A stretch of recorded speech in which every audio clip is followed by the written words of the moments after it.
नमस्कार, मी स्वाती वेमुल. सकाळ ऑनलाईनच्या गणेशोत्सव विशेष भागात तुम्हा सर्वांचं मनापासून स्वागत.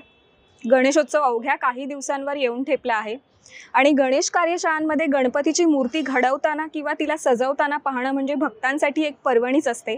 मी सध्या लालबागच्या गणेश कार्यशाळेत आहेत. कोरोना निर्बंधांमुळे सध्याचं चित्र थोडंसं वेगळं आहे, पण गणपतीच्या मूर्तींवरती हे डायमंडचं वर्क कसं केलं जातं ते आज आपण या व्हिडिओमार्फत पाहणार आहोत. मुंबईतील मोठ्या गणेशोत्सव मंडळात गणपतीला पितांबर आणि शेला नेसवला जातो. पण आता घरगुती गणपतीला पितांबर आणि शेला नेसवण्याच्या मागणीतही वाढ होतीये. गणरायाला पितांबर आणि शेला नेसवल्याने त्याचे रूप अधिक मोहक दिसतं. त्यामुळे गेल्या 2 वर्षात गणरायासाठीच्या वस्त्रालंकाराच्या मागणीत दुपटीने वाढ झाली आहे. सार्थक आर्ट्सचे हे कामगार गेल्या 3 वर्षांपासून गणपतीला वस्त्र नेसवण्याचं काम करतायत. या गणेश चित्रशाळेत प्रतीक हे बाप्पाला पितांबर आणि शेला नेसवतात, तर सार्थक हे फेटा बांधतात.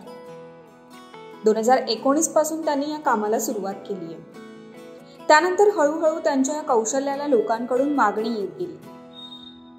घरगुती गणपतींसोबतच सार्वजनिक गणेशोत्सव मंडळांकडूनही पितांबर, शेला नेसवण्यासाठी आणि फेटा बांधण्यासाठी मागणी येत असल्याचं त्यांनी सांगितलं.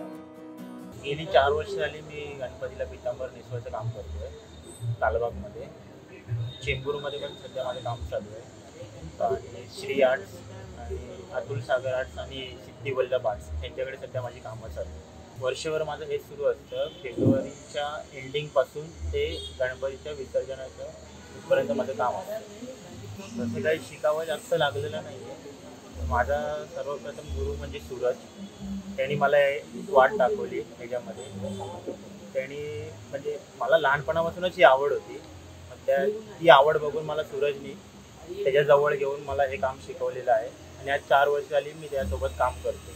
ह्याच्या अगोदर मी डायमंड वर्क करायचो. सार्वजनिक म्हणजे 4 फुटापर्यंतच्या मूर्त्या मी नेसवतो.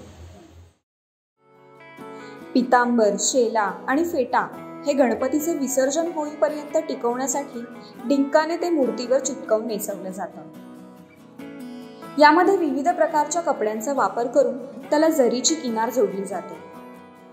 लोकांच्या इच्छेनुसार पितांबरचं कापड व शेला नेसवून दिला जातो असं सार्थक सांगतात. पितांबर नेसवण्यासाठी gold coin, neon paper silk, बुट्टी कॉटन, सॅटिन अशा विविध मटेरियलचा वापर केला जातो. 2.5 फुटाच्या गणपतीच्या मूर्तीला पितांबर नेसवायला 1.5 ते 2 मीटर कापड लागतं. कापडाला जरी, इरकल काठ, पैठण काठ असे विविध डिझाईनची किनार लावली जाते. तर शेल्यासाठी वेल्वेट, बुट्टी कॉटन, कुंदन डिझाईन असे प्रकार आहेत. पितांबरच्या मटेरियलमध्येही गणपतीसाठी फेटा बांधून मिळतो. काही मोठ्या मंडळांमध्ये दररोज पितांबर नेसवले जातो. वस्त्रांसोबतच गणपतीला हिऱ्यांचं वर्क करण्याची नवी फॅशन अलीकडे वाढली आहे. यामध्ये गणपतीचा मुकुट, बाजूबंद, हातातील कडे, गळ्यातील दागिने, पायातील वाळे यांना डायमंड वर्क केलं जातं. लालबाग, गिरगाव परिसरातील मूर्तिकारांकडे अशा प्रकारचे हिऱ्यांचं वर्क करून मिळतं. गणपतीच्या 1.5 फुटाच्या मूर्तीवर हिऱ्यांचं वर्क करण्यासाठी साधारणपणे 1 ते 1.5 तास लागत असल्याचं मूर्तिकार सुनील पांचा यांनी सांगितलं. मागील वर्षी कोरोना आणि लॉकडाऊनमुळे मूर्तिकारांच्या गणेश मूर्त्या विकल्या नाहीत.